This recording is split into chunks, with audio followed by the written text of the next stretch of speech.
Topping today's news, Prime Minister Philip Davis laying pipe on Cat Island. The world-famous Valley Boys to rush in the A Division while the Way Forward relegated to the Fun category. We hear from Prime Minister Philip Davis on the importance of 15 new ambulances, and police need your help finding a wanted murder suspect.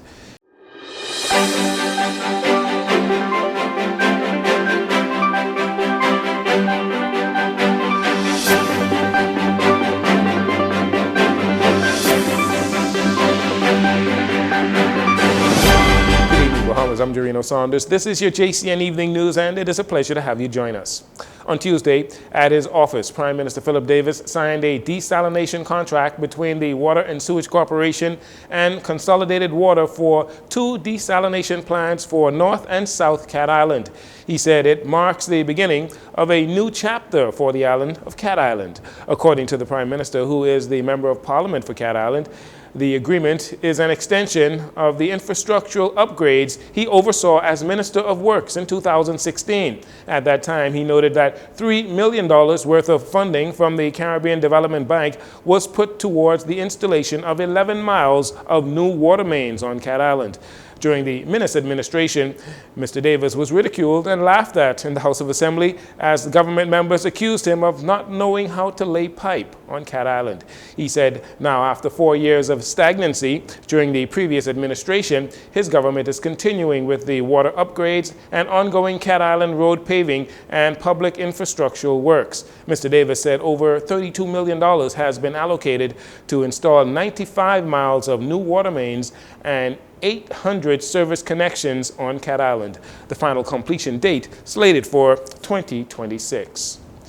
After riding high for several weeks and seemingly having the upper hand in the internal but public battle for the rights to the Valley Boys name, being first to register the name and recently laying claim to the Claridge Road Shack, the Way Forward Valley Boys faction will apparently have to swallow a bitter pill and rush in the fun category at the upcoming Boxing Day and New Year's Day Junkanoo parades. In a statement by the Junkanoo Corporation for New Providence to JCNP and the Ministry of Youth, Sports and Culture on Tuesday evening, it said the world-famous Valley Boys, under the chairmanship of Brian Adderley, will participate in the A Division at both parades. The JCNP noted that the Adderley-led Valley Boys have been registered with the corporation since February 2024, while the Davis-led Valley Boys, they're not registered with the JCNP.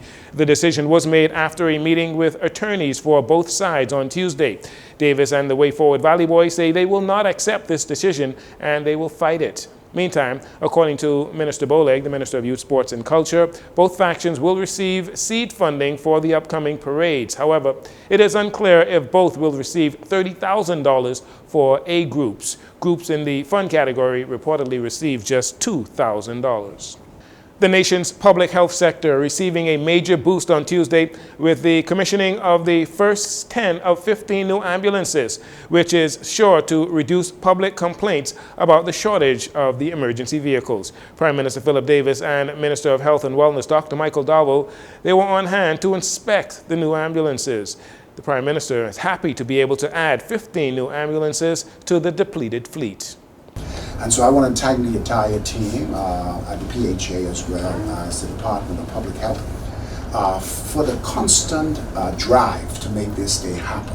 I look forward to bringing these ambulances into full operation and to improve our delivery of healthcare transport systems throughout the country, particularly our family islands, which we are very proud to speak about, because very shortly, gone will be the days when our loved ones are thrown in the back of a truck with no medical support and driven to an airport and placed on an emergency flight. Our family island population is deserving of the same quality health care as New Providence. The remaining 5 ambulances are expected to arrive in country in the coming weeks, with some already designated for various family islands. Dr. Michael Dowell was also thrilled with the new arrivals and had this to say. The arrival of new ambulances marks another step toward our efforts to strengthen healthcare across the Bahamas. This isn't just about vehicles alone.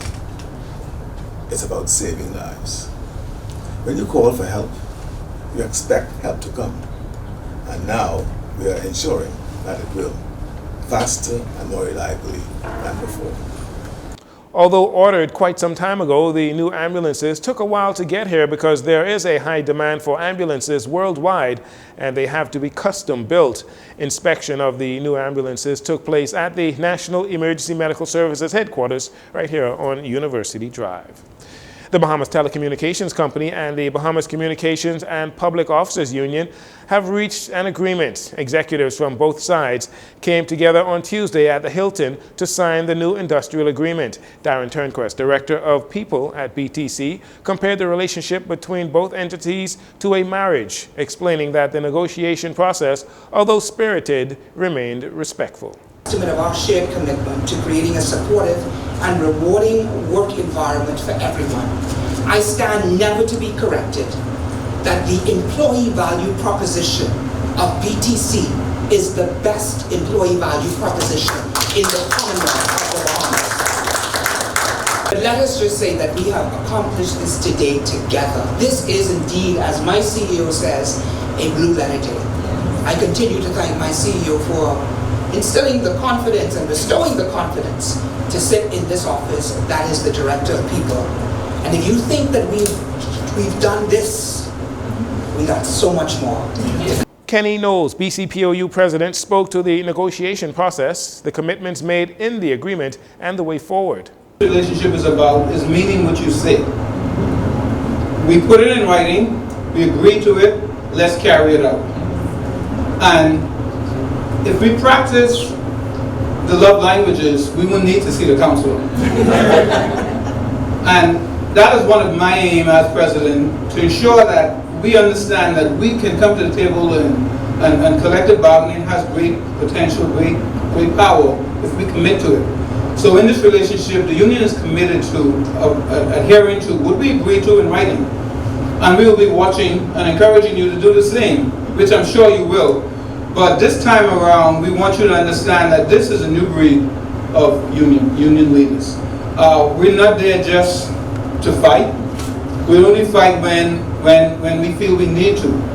But Mr. Knowles went on to explain that the union is committed to what is in writing and its members are excited about the way forward, working closely with officials for the betterment of the company and staff.